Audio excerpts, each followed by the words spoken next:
It seems you guys are in need of some of my advice. I asked my Instagram story what topics and things you want me to talk about, so I thought this is a cute, cozy video idea. Grab a hot drink, get snuggled under a blanket, put a candle on, and let's get into it.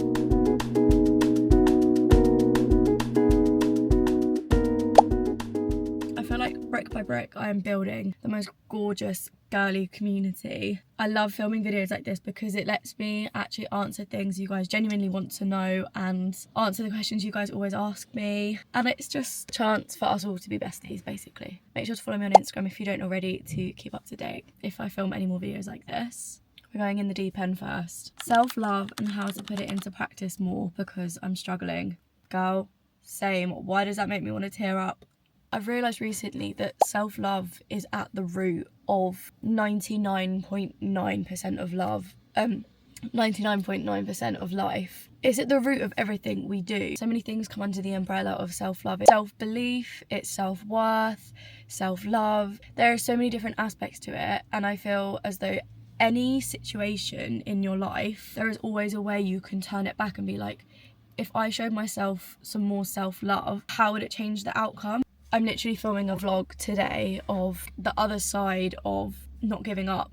So I've been really struggling with my content recently. You know that point that you get to, that breaking point where you're like, I cannot do this anymore. I've reached that, but I've also then thought, but what have I got to lose trying one more time? I think the reason I've come to that conclusion instead of just giving up like typically I would usually is because I've got this self-belief. I believe in myself, which is the same thing. I love myself. I trust myself. I love who I am. I love the different elements of my personality. The thing I'm not giving up on, the personality traits I love about myself, is really gonna help propel that forward. I thought, okay, I've done loads of self-work and that's all I really need to do. Wrong. Self-development should be a daily thing, and I think I got complacent. It's like your physical health. You need to keep doing it every day to remain fit, healthy, strong. Same with your mental health, same with your self-worth, self-love. Like, you need to constantly be doing stuff, which I know can feel overwhelming. Some things to put it into practice more. I talk about journaling all the time on my channel, but the one I want to touch on the most is shadow work or following a prompt. I usually just find the prompts I follow on Pinterest. If you search like a self-love journal prompt or whatever it is you want to work on, obviously not just self-love, you discover so much about yourself. You owe it to yourself to actually give yourself the time to work on yourself. I don't know if that makes any sense, and I just saw the landlord of the pub that we go to walk past me while I'm doing this. Oh, I'm distracted now, that distracted me. Journal prompts and shadow work. There's a book I've read called Love Yourself Like Your Life Depends on It, and I found that quite helpful. I never actually finished it. When I first started reading it, I was right at the beginning of my self-love journey, and I found it really easy to understand, whereas I came back to it like a year and a bit later. I've obviously progressed however much, and I just didn't really find it relevant to the stage that I was at. So if you're at the very beginning, then the book Love Yourself Like Your Life Depends on It is one I would recommend. It's just very simple, very easy, like it's not overwhelming. Sorry if you can hear some noise as well, I'm literally parked on the green where I live. Next, on how to implement more self-love into your life, I would say watch how you talk to yourself. The amount of horrible things we say to ourselves is insane. Once you start realizing it and you start correcting your thought patterns, like as you say something, is wild. I didn't realize quite how automatically negative I felt about things, or automatically negative I'd talk about myself. And then as I started saying things out loud, I was like, I had to stop myself in my tracks and be like, oh my god, no.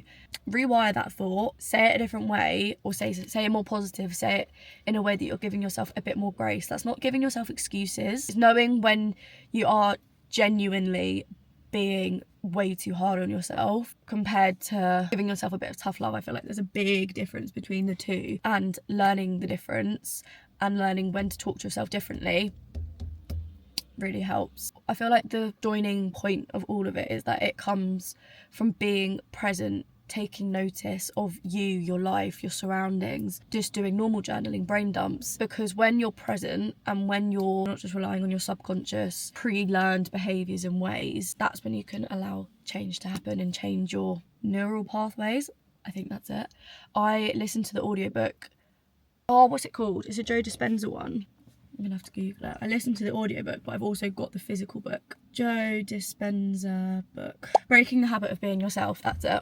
I found that audiobook fascinating. If you feel like you're in the deep, dark depths of the trenches of life. Really found that helpful to open my mind. While I'm talking about being open-minded as well, this isn't to do with self-love, but I guess it all ties in together. Change your environment, because it always goes back to you can't heal in the environment that broke you. That's the exact reason I'm going out the house today to work, because I really struggle mentally when I'm at home. I don't even know why. Like, I've got a lovely home life, but it's just not good for me. So I'm changing the environment. I'm listening to what my body is telling me. Maybe it's you need to go away for a bit. So I just came back from a month in Thailand and I came back so refreshed. I'm potentially going back to Bali because I'm like, I need to change the scenery. I'm not ready to come back into like this, and my brain feels so closed-minded. Also, I'm on my 111 posts on Instagram. How cute.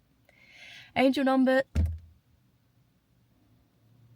I actually got cry. So earlier, oh my god, this is so not to do with the video. This is, earlier, as I say, was like, literally felt like I was at breaking point. I was like, I cannot do this anymore. Like, I felt like giving up. And then this YouTube video came up. I can't remember if I said it in this video already or if I said it in the vlog. I think I said it in the vlog. This notification for YouTube came up and I never, ever click on my YouTube notifications. I don't ever pay attention to them, but one came up saying, this is your final sign before you win jackpot. And it was like, you are in that final bit before everything makes sense for you. Like, keep going. I'd already started filming the video and then that notification came up and I was like, I know I've made the decision in trying to see the other side once you decide not to give up. But basically it was saying you're going to see all these signs, and I never ever really see 111. That's not, oh my god, I've just seen it again. 111's not the angel number I usually see, but my posts are at that. Spooky. I don't know if you are, but any advice for anxious attachments? I was listening to a podcast from Jamie C. That's my current favourite podcaster at the minute, because I'm in my era of learning about the quantum field, quantum physics, quantum leap, energy, aura, all that good stuff. So anyway, it was basically describing different attachment styles, and it's something I've never really researched much into. Let me Google it so I know I'm talking about the right thing. An insecure attachment style characterised by a strong desire for closeness, a fear of abandonment, and a need for constant reassurance from partners. So I have definitely had that in the past. Again, I think it all comes back to self-love. It's building up your self-love and self-trust to the point where you're like, I am okay on my own, but this relationship is adding something to my life. You're adding something to theirs. It's just not being completely reliant. It's getting out of your comfort zone so that you're not just staying in these anxious attachment style ways where you're just like clinging on to this person, which most of the time is actually gonna push them away further. Be so sure of yourself and like just trust that like you're enough. You don't need that person, but it's nice that they're in your life. Need for reassurance, low self-worth. If you love yourself and you know your self-worth, you don't need that reassurance. You don't need them to tell you how amazing you are, because you know, like, obviously we all need reassurance from time to time, and we all love a compliment, and we all love when people tell us. I mean, I always go to Henry like, what's your favourite thing about me? And he's like, that's such a random question. It's okay every now and again because we're just human, but it's letting go of that desire to be picked and choosing yourself instead. And it's something that I'm still trying to learn. For me, I find it more in friendships rather than like my relationship. It's really weird. Everything comes back to self-love and knowing that just because you are a certain way now, with enough effort and enough desire, you can change who you want to be. You can change your brain's thought patterns. You can change these things about yourself that are dragging you down. So that's something that I learned from the Joe Dispenza book that I find really uplifting when I feel very in the deep, dark depths of depression. Advice on trying to stop liking a guy that you know is bad for you. I feel like I'm just proving my point from earlier. Self-love. Because if you know he's bad for you, and you know he's not the one for you, and you know you deserve better, and you know that there's better out there. Such like an easy thing for me to say because I've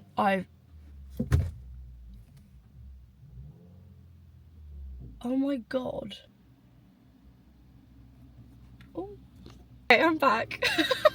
How random, I was not expecting.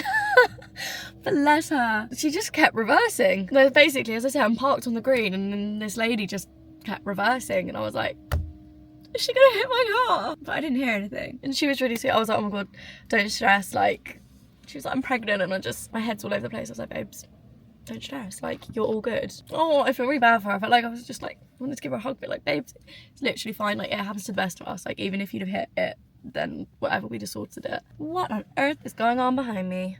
It's kind of like ruining the aesthetic. Anyway, what were we talking about? Advice on trying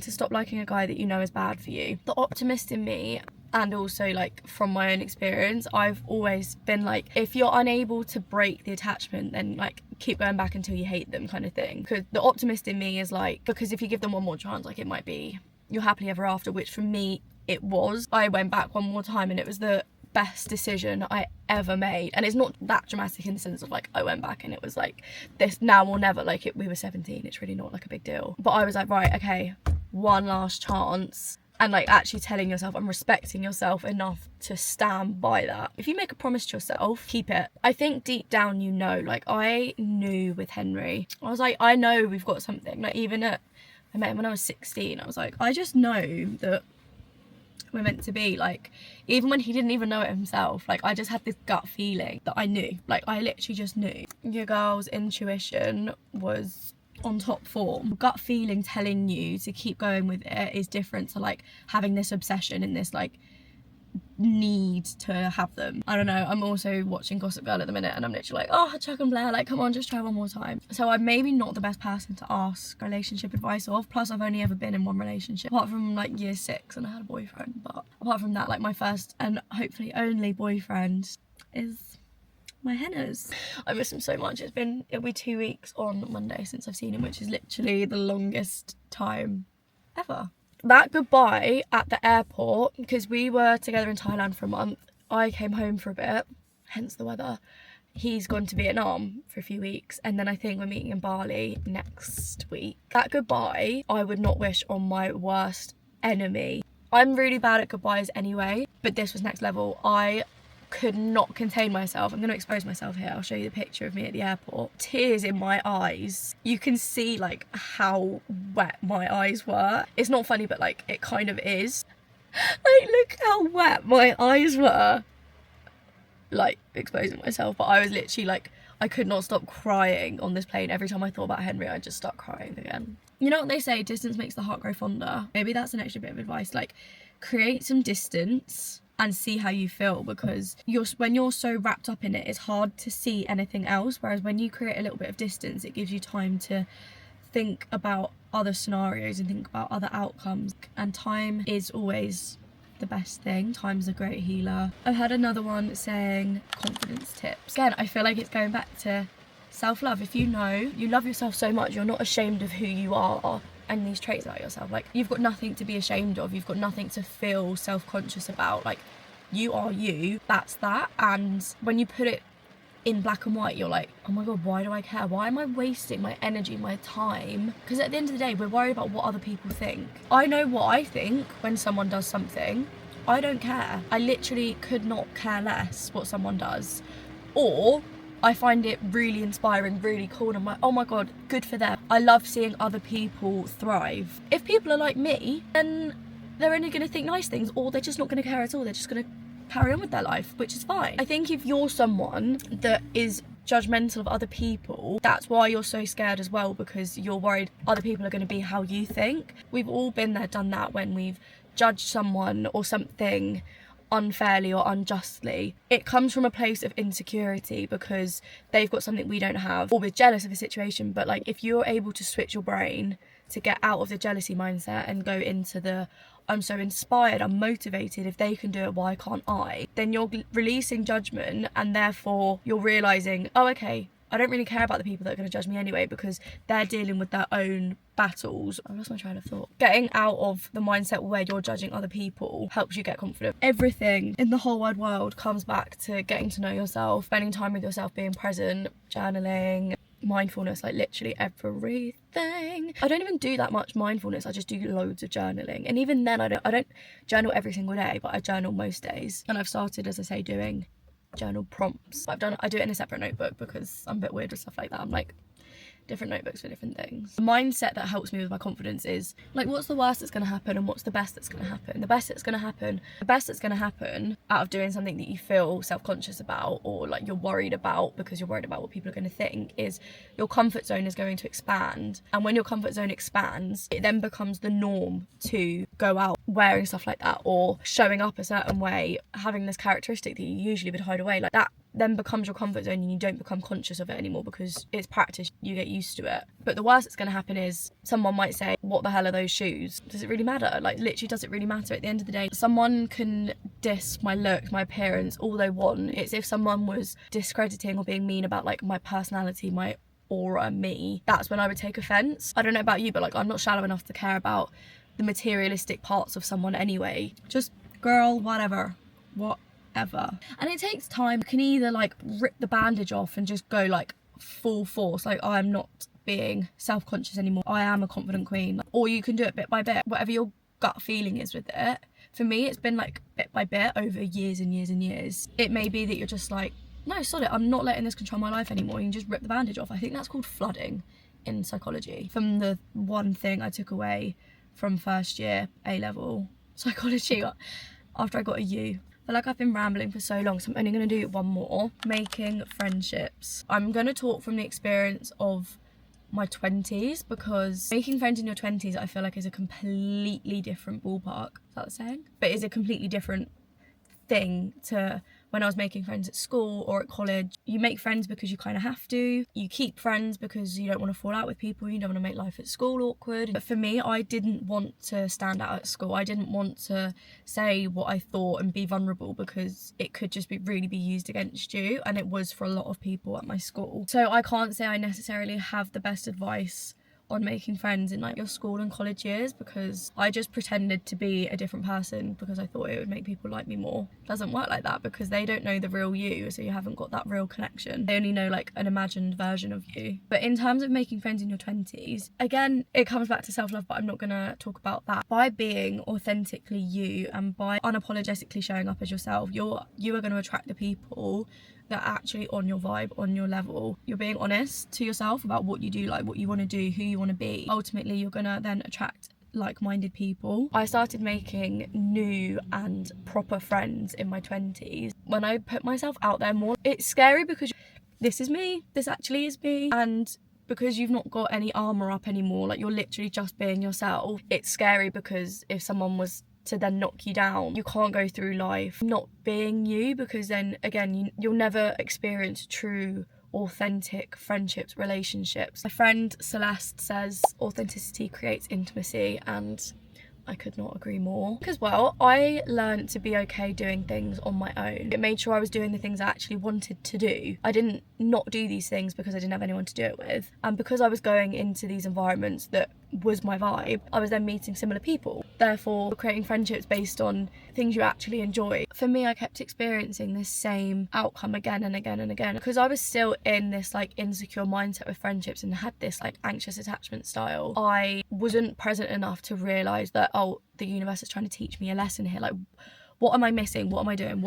How can I learn from this? When I actually stopped and realised, okay, this is the lesson that I've been needing to learn to then make better, stronger, more authentic friendships. And everything's still a work in progress. Like everyone, everything, you included, are a work in progress. I hope my 20-minute ramble has helped in some way, shape or form, or if you just enjoyed listening to me natter in my car in the rain on a random Friday in November. I've really enjoyed being vulnerable and authentic, so I hope you did enjoy it too. If you'd like me to film another one of this, then let me know. My closing statement to this video is give yourself grace, give other people grace, be present, work on yourself, protect your energy, be as authentic as you can, be brave, and you've got this. Those are reminders to myself as well.